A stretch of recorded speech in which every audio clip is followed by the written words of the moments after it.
Welcome to 101. I'm Greg Bassett, your host from the Salisbury Independent newspaper. We've got one of our friends in the house today, Zach Evans from Mount Arrow Farms. Welcome, sir. Hey, how you doing, Greg? Good to be here. Now, you're here because you are the chairman of some kind of thing, big event coming up in August. Yes, sir. The Wacomico County Fair coming back to Winter Place Park this year. Well, welcome back. That's going to be a great thing. Yeah, we're excited. It's been a nice hiatus. We got a chance to retool, kind of go through our programming, really trim some fat, add some new stuff. It's going to be a lot of fun. We're excited to get back. Well, the fair is one of those things, I get drugged to all the time, and I don't want to go. But when I get there, I have a really fun time. You're always glad you came, right? Always. See? Always. That's what we like to hear. And, our programming, a lot of it is focused on our younger audience, but it's good to know that you can find something to do there as well. And I feel the same way. I always find something that surprises and excites me when I go. Yeah, it's fun. It's always a fun time. And the weather's always good. It is. And fingers crossed that Mother Nature cooperates this year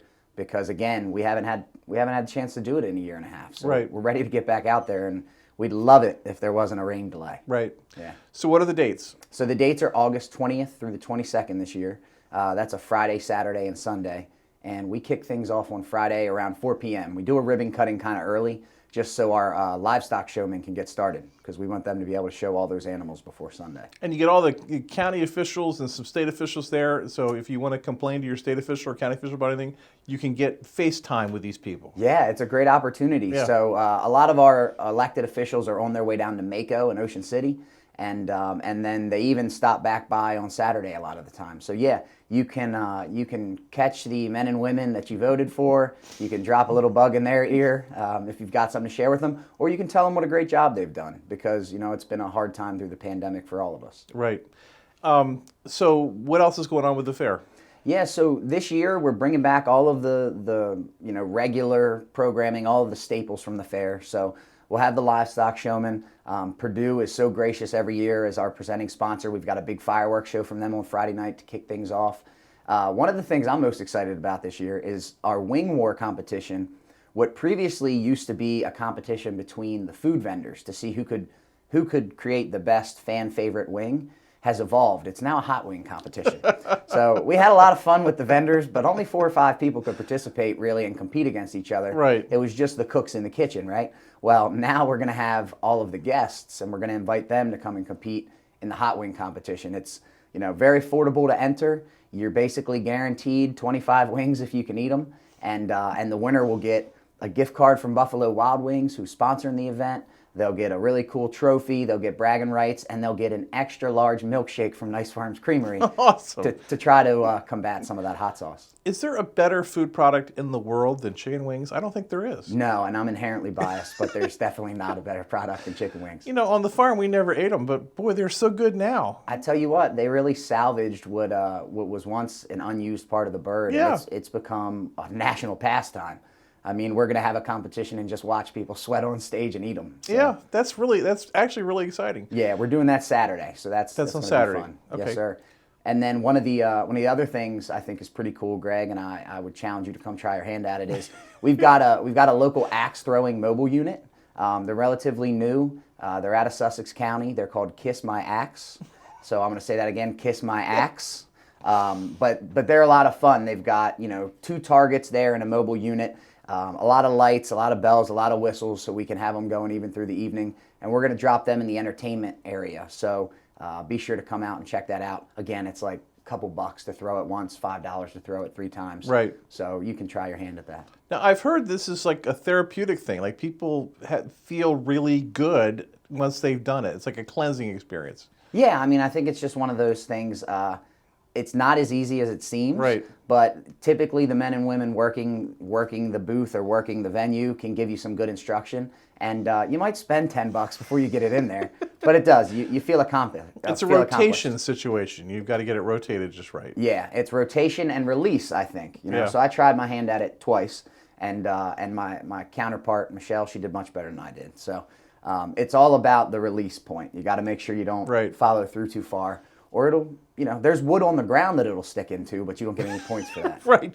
Yeah. But I've heard it feels good to do it. There's some kind of thing that's in us deeply in our genetics that I guess we used to throw axes at people. It's primal, right? Right, exactly. It's like the rage room, right, where you get to smash, a TV or a piece of furniture, and and we've all been there. So. And I want to have the Ed Ames experience from the old Tonight Show. Google that if you've never seen it. Ed Ames, Johnny Carson. Have you ever seen that where he No, throws no. the axe? Google it when you get back. All right, I will. It's a classic moment in comedy history. Is it one of those ones where we want to try to avoid that situation at the fair? No, it's a timing Okay. thing on TV, and it's Okay. the 1960s, but it's a very funny moment with an axe and a board. All right. Well, I'll definitely check it out. Well, we hope to have some of those funny moments as well. And, who knows, maybe we'll have our own viral moment at the fair. Somebody will have a little fun. I did see a few people throwing both of them at the same time, which feels more challenging. I haven't attempted it, but I can only imagine it's pretty difficult. Right. My favorite thing is to watch the horse activity. Yeah, so this year, we have the Eastern Shore Jousting Association that has come out for the last 2 years. And so they're relatively new to the programming, but it seemed like a great fit, right? Because it's a Maryland State sport. Right. I love lacrosse. I grew up playing, but that's the Maryland State team sport. Right. So the Maryland State sport is actually still jousting from horseback. So they come out and they do a ring competition. They'll do some actual one-on-one jousting demonstrations. We don't have any knights in suits of armor, so they kind of got to take it easy with that sort of stuff. They're aiming for a shield, but it's a lot of fun. We've moved away from more of like the dressage and the formal equestrian events. The jousting horses seem to do really well with a large audience, Right. and some of the pops and the bangs that we have from the mounted shooters. Right. So that's the other equestrian activity that I think everybody really looks forward to, is we bring in the Mason-Dixon deputies, the mounted shooting group out of Berlin, out of Worcester County. Right. And we've got a couple national champions right there in Berlin, in Worcester County, in Rob and Jessica, who do that. So they come out, they put on a great show for the hometown, and then they invite their friends from all over the East Coast who tour this circuit with them. Yeah. So the precision in this stuff, and the jousting and certainly the shooting, is just amazing. Yeah, it really is, Greg. So, I think I struggle to stay on the back of a horse. Right. I think I struggle to hit a target with a gun or any projectile. So to see those folks do it all coordinated, and you've got kids as young as 12 years old out there, and then you've got folks who are in their 60s who are also still competing. So yeah, the precision, the hand-eye coordination, and then I think the synergy or the relationship that you have to have with the animal that you're on the back of is also important. Right. That is your vehicle that is going to secure you first place or last place in the competition. So just like our livestock handlers put a lot of time and care into building that relationship, I know that those folks on the back of those horses spend a lot of time developing those relationships. Now, the historical real point of the fair is to have the kids exhibit their animals. Yeah. So really the bread and butter is to maintain that rural heritage, to celebrate our agricultural legacy here on the shore. So our livestock showmen and show women, our little boys and little girls that do that, they're the most excited probably that the fair is back. Yeah. Because they had a year and a half off, and this is something they look forward to. And usually the Wicomico County Fair is one of the last stops before the Maryland State Fair. Right. So, we've got the Delaware State Fair that happens in the middle third week of July, typically. But the Maryland State Fair is after Wicomico. So it's a nice chance. It's a nice little refresher. You can knock some dust off. If you didn't like the way you performed at the Delaware State Fair, it's an easy, smaller fair to get in there for showmen. And for us, the general public, being able to walk through and experience those animals, I didn't grow up on a farm. I've worked in agriculture, but it's still cool for me to go and see those kids taking care of their animals and the stewardship that they put into raising those animals and getting them ready for showtime. So, that's not just their pet. Again, that's the conduit, that's the catalyst that's going to help them win their competition. So it really is a labor of love for those young people that take care of those livestock. And the Maryland State Fair is a great event up in Crownsville. They've got their own fairgrounds. It's a real big deal up there. So it's a big thing. Yeah. But the Wicomico Fair, it's all the same stuff, and you run into people you know. You do. You run into people you know. You'll see your neighbors. Your children will see their classmates and their friends from school who maybe they haven't gotten to see as much lately. So I think the fellowship is really what's helped make it successful and sustainable. We've been doing this now for over 80 years in Wicomico County. Well before you or I were attending the fair, it's been happening, and it's changed venues a few years. But now our home at Winter Place really affords us the opportunity to invite even more people into the fair. So, whether it be car shows or our craft commercial vendors or local fire companies, and we're going to have a lot of healthcare representatives, and a lot of our health system will be there this year. just offering information about vaccines, offering information about opioid awareness, family health care, mental health and wellness during the pandemic. You know, a lot of people have suffered with issues there. So it really is, it's communal. It's a way to bring everybody under the umbrella.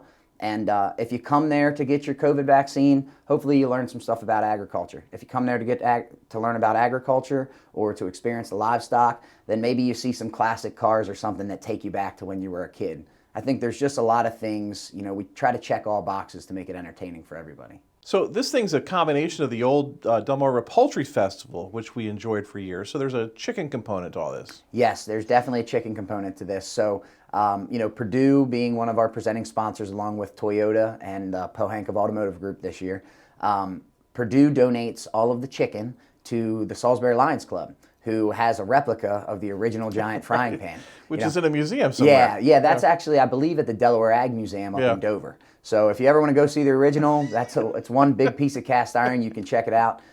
What they have now is a little easier for them to move. It's a little easier to mobilize, kind of put it together in sections. But in any event, you've got the same frying capacity as the original pan. So yeah, the guys and girls from the Lion Club do a great job. But I mean, that pan is the real deal. They have to build a temporary little infrastructure to house it with 2x4s and lumber. So that they'll be back, and usually Governor Hogan and his wife make a stop out on the way back from Mako, and I'm pretty sure it's the fried chicken that's bringing them back. I don't know if it's me that's bringing them back. I think it's the chicken. And hats off to the Lions Club for doing that, because it seems like it would be fun to work that pan. And it's fun for like the first 20 minutes. I've done it. It's like, but then it gets to be an ordeal. It gets to be an ordeal, and it's always the hottest weekend of the year. I mean, we're talking the third weekend in August. So there's some days in that 95-degree, 100% humidity where you're almost praying for a little relief, for a little cloud cover and maybe a drizzle. But yeah, I mean, they have a big volunteer base. And I think they do a good job rotating in and out. That way no one gets burnt out, you know, literally and figuratively. We want them to enjoy coming back. And they've been doing this with us now for almost 10 years. So we love having that big frying pan out there. Yeah, my thought at the time was, how can people eat so much chicken? Yeah. I mean, just like, tons of chicken was going out. Tons of chicken. So, I mean, they order, typically they do about 2,500 pounds of chicken there in a couple days. And, you know, that would be something if they were the only food vendor. They're not the only food vendor. There's 4 or 5 other options. So that means people are still getting their fill other places, and these folks at the Lions Club are able to sell 2,500 pounds. It's one of their bigger fundraisers, I think, for the year. So we're just glad to be able to support a nonprofit.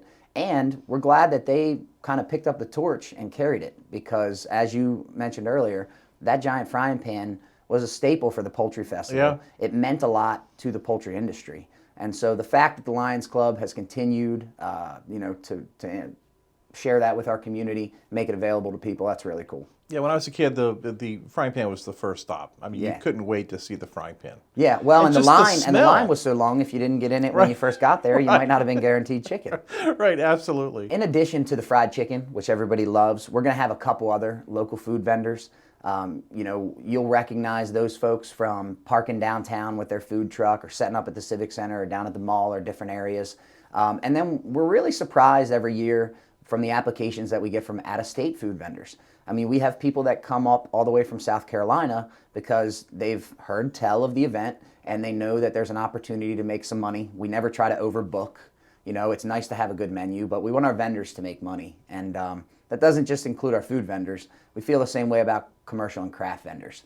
So I commend our volunteers and the staff at Wacomico County, because they always do a really good job here giving us an eclectic mix of food, vendors, and entertainment without any redundancy or without making people feel like they're competing.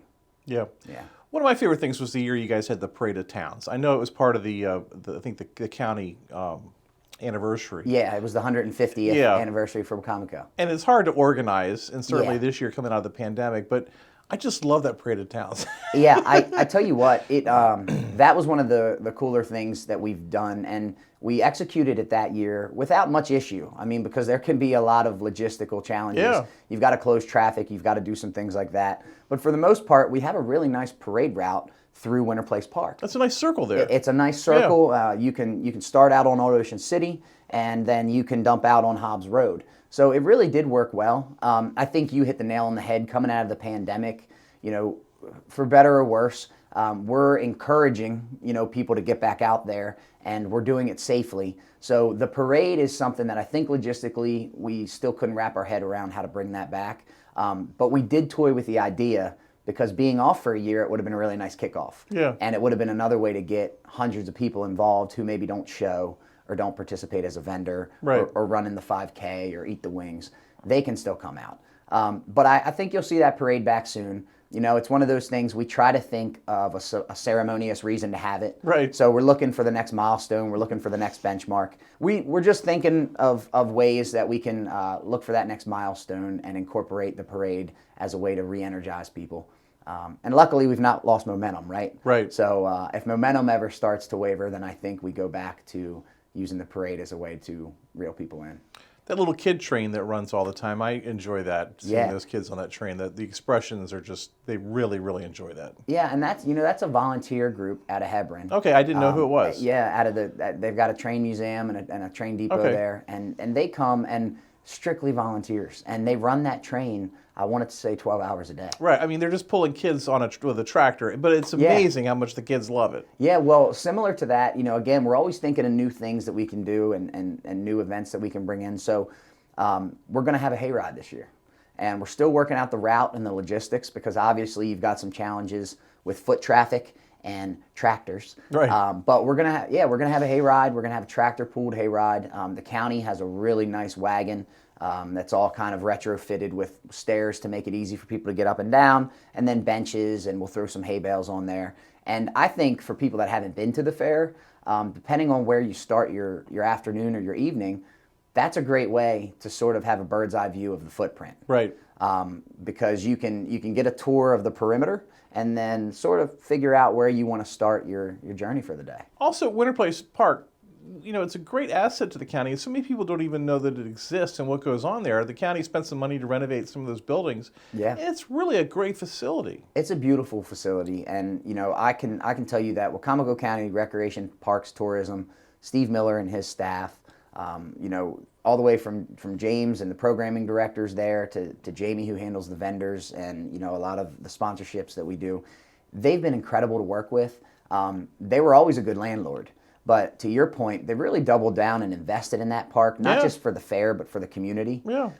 They host Little League soccer leagues out there now. Of course, there's softball and baseball.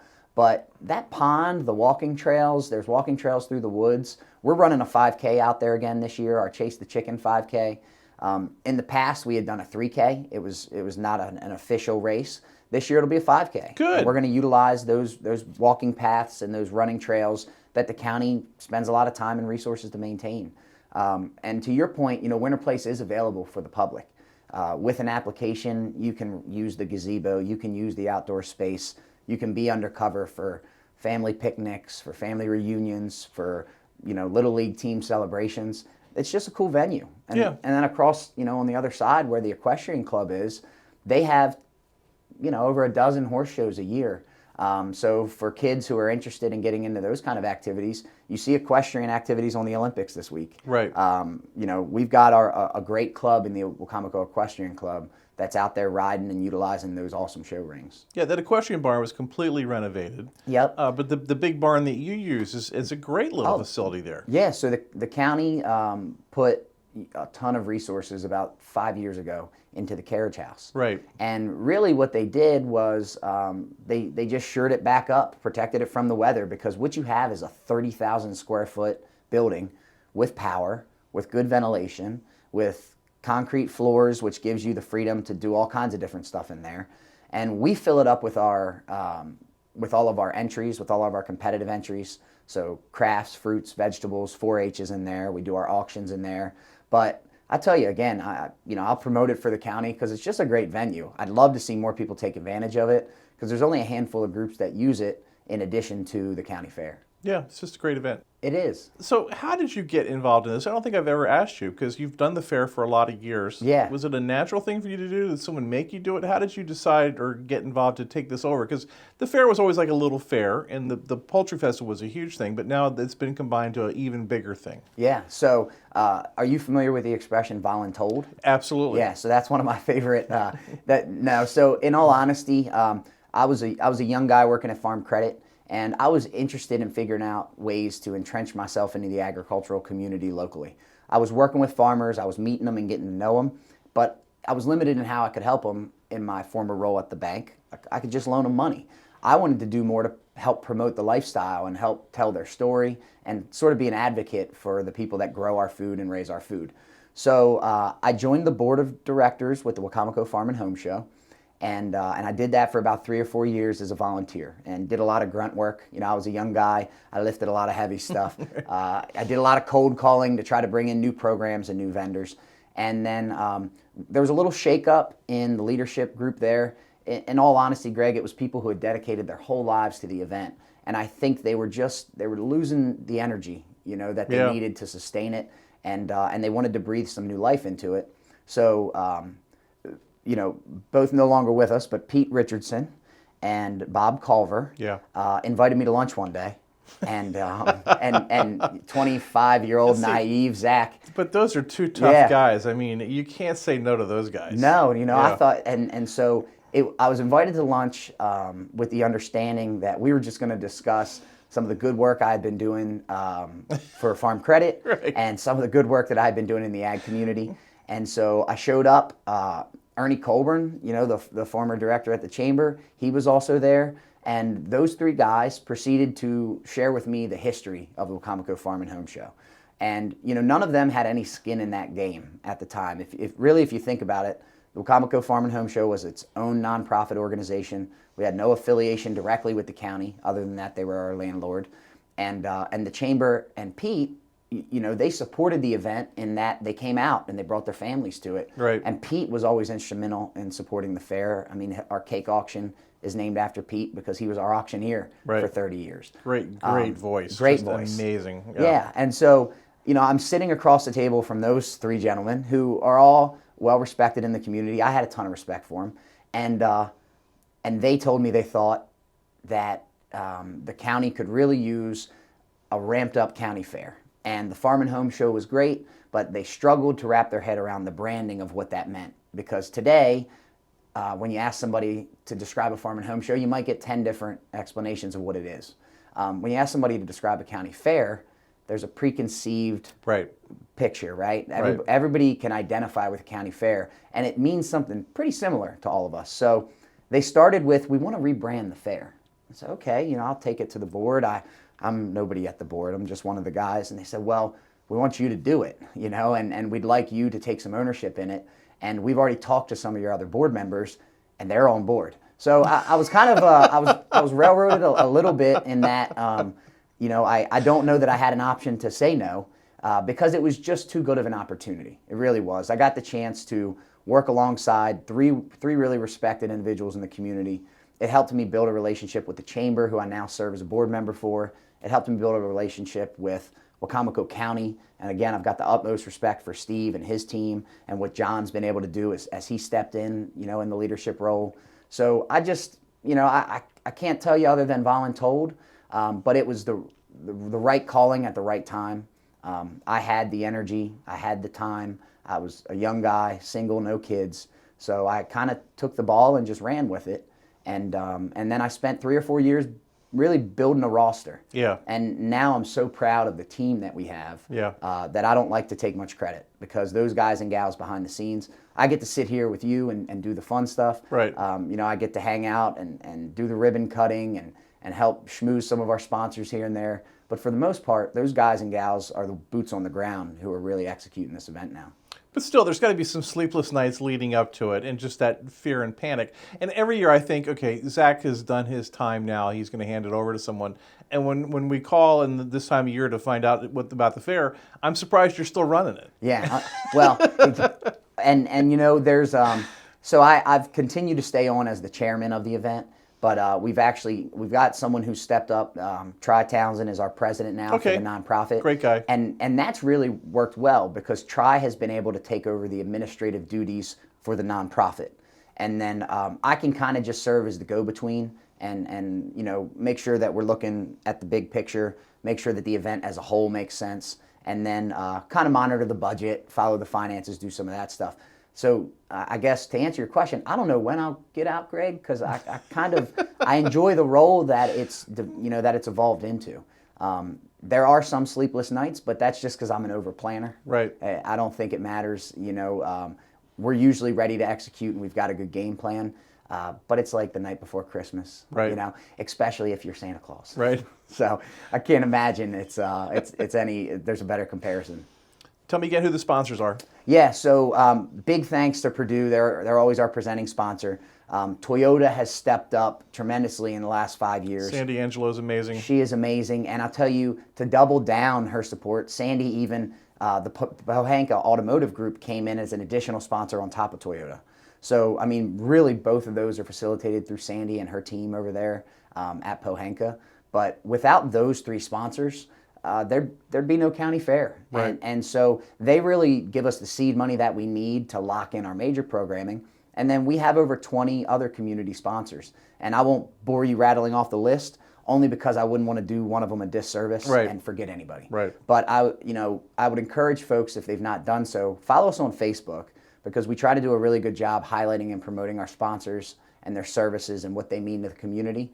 And then check out our website, because there's also information if you own a small business locally or a large business locally and you want to figure out how you can offer support.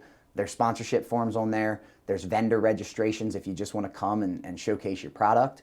And then, of course, there's the inquiry button if you want to volunteer and you want to come help. Because, again, that roster is something I'm proud of, but we want to keep building it. The more people we have, the more opportunity we have as an event to grow. You ran a great schedule in our paper, and thank you for that. It was but it tells you what to do every hour of every day, which is terrific. Where can I find that online, or where can I read what the schedule is? So if you want to find the Salisbury Independence awesome program that they did for us this year, we've got it on our website at wacomicofair.com. Okay. Also, again, that's where you can find all those registration forms. That's where you can find your sponsor and vendor forms. But I would encourage everybody to go check it out, because if you've never entered in the fair and you have a hobby, I promise you we've got an opportunity for you to come show off. And look, it's a great way to kind of see how you stack against the competition. Even if it's something you've been doing in your backyard or your basement, it feels good to show it off if you're proud of it. So come out to the fair. We're still accepting registrations through August 6th. And if you're really, really excited and you want to get involved, just reach out to me and we'll figure out how to make you a part of it, because I know we're coming up tight on that deadline. He's Zach Evans. He's chairman of the Wicomico County Fair, works at Mount Air. We're thrilled that he had time to be with us here today. Great event coming up in August, and we can't wait. We're just so excited. Zach, thanks for being here today. Yeah, thanks for having me. And again, thanks to your team and all the support that you've given us over the years. You've helped us grow this thing. Well, thanks for giving us a fair. Every county should have a fair, and you've given us a good one. Well, I'm happy to do it.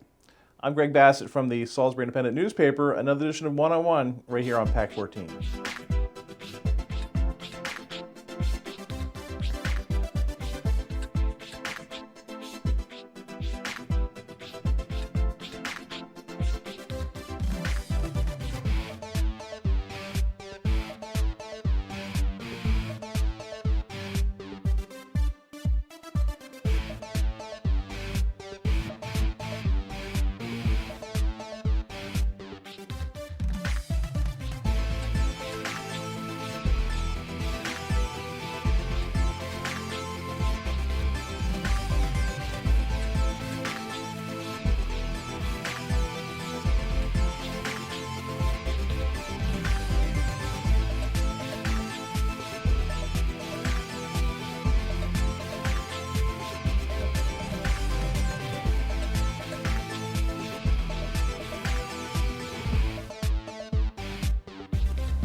First Shore Federal is proud to support PAC 14 and One on One. We'd encourage every business to support PAC 14 and pick a program and support it, and let's make a difference.